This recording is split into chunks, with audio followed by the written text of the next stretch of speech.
नमस्कार दोस्तों, आज मैं आपको रविवार व्रत की आसान विधि तथा व्रत कथा सुनाऊंगी। इससे पहले यदि आप मेरे चैनल पर नए हैं तो चैनल को सब्सक्राइब करना बिल्कुल ना भूलें। साथ ही वीडियो को लाइक, शेयर तथा कमेंट बॉक्स में जय श्री सूर्य देव जरूर लिखें। तो सबसे पहले जानते हैं कि व्रत की विधि क्या है। सर्व मनोकामनाओं की पूर्ति हेतु रविवार का व्रत श्रेष्ठ है। इस व्रत की विधि इस प्रकार है। प्रातः काल स्नान आदि से निवृत्त हो स्वच्छ वस्त्र धारण करें, शांति चित्त होकर परमात्मा का स्मरण करें। भोजन एक समय से अधिक नहीं करना चाहिए। भोजन तथा फलाहार सूर्य के प्रकाश रहते ही कर लेना चाहिए। यदि निराहार रहने पर सूर्य छिप जाए तो दूसरे दिन सूर्य उदय हो जाने पर अर्घ देने के बाद ही भोजन करें। व्रत के अंत में व्रत कथा सुननी चाहिए।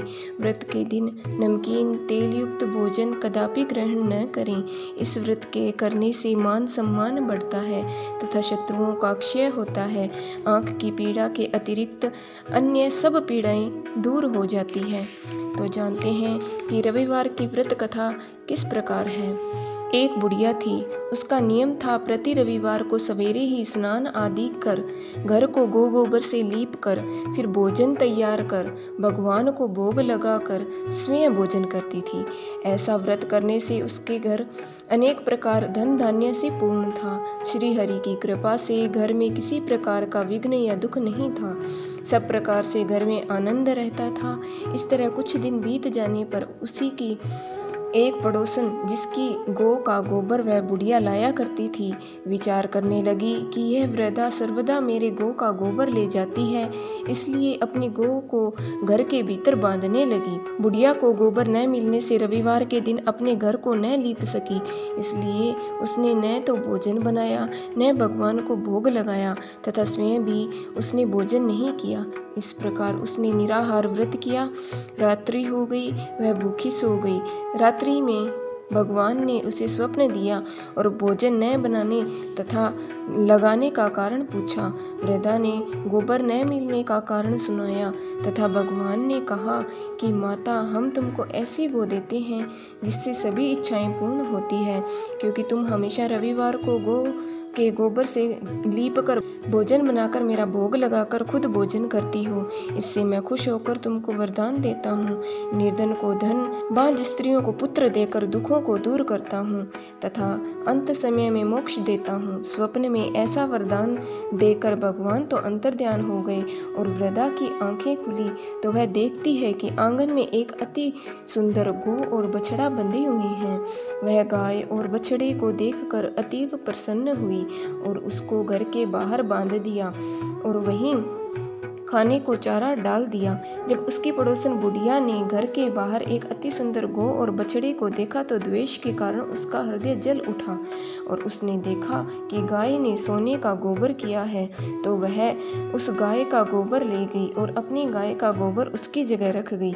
वह नित्य प्रति ऐसा ही करती और सीधी सादी बुढ़िया को इसकी खबर नहीं होने दी। तब सर्वव्यापी ईश्वर ने सोचा कि चालाक पड़ोसन के कर्म से बुढ़िया ठगी जा रही है, तो ईश्वर ने संध्या के समय अपनी माया से बड़े जोर की आंधी चला दी। बुढ़िया ने अंधेरी के भय से गौ को भीतर बांध लिया। प्रातः काल जब वृद्धा ने देखा कि गौ ने सोने का गोबर दिया है तो उसने आश्चर्य की सीमा न रही और वह प्रतिदिन गऊ को घर के भीतर बांधने लगी। उधर पड़ोसन ने देखा कि बुढ़िया गऊ को घर के भीतर बांधने लगी है और उसका सोने का गोबर उठाने का दांव नहीं चलता, तो वह ईर्ष्या और डाह से जल उठी और कुछ उपाय न देख पड़ोसन ने उस देश के राजा की सभा में जाकर कहा, महाराज, मेरे पड़ोस में एक वृद्धा के पास ऐसी गऊ है जो आप जैसे राजाओं के योग्य है। वह नित्य सोने का गोबर देती है। आप उस सोने से प्रजा का पालन करिए। वह वृद्धा इतने सोने का क्या करेगी।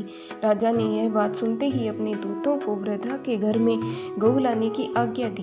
वृद्धा प्रातः ईश्वर का भोग लगा भोजन ग्रहण करने जा रही थी कि राजा के कर्मचारी गऊ ले गए। वृद्धा काफी रोई, चिल्लाई, किंतु कर्मचारियों के समक्ष कोई क्या कहता। उस दिन वृद्धा गऊ के वियोग में भोजन न खा सकी और रात भर रो रो ईश्वर से गऊ को पुनः पाने के लिए प्रार्थना करती रही। उधर राजा गऊ को देखकर बहुत प्रसन्न हुआ, लेकिन सुबह जैसे ही वह उठा, सारा महल गोबर से भरा दिखाई देने लगा। राजा यह देख घबरा गया। भगवान ने रात्रि में राजा को स्वप्न में कहा, हे राजा, गाय वृद्धा को लौटाने में ही तेरा भला है। उसके रविवार के व्रत से प्रसन्न होकर मैंने उसे गाय दी है। प्रातः होते ही राजा ने वृद्धा को बुलाकर बहुत से धन के साथ सम्मान सहित गौ बछड़ा लौटा दिया।